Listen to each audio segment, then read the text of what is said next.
คุณแสนเดินตึงแล้วเดินแล้วผู้ชาย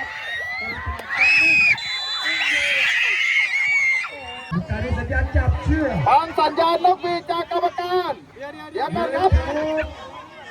แป๊บนึงครับหาเชือกแป๊บนึงครับหาเชือกแป๊บนึงนักคุณจัดนกหวีดมาไป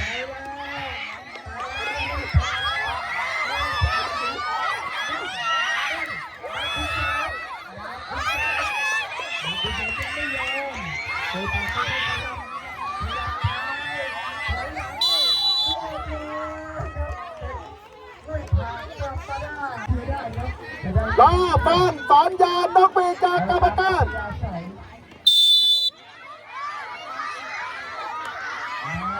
แต่ผมยิงจะอยู่ที่ใคร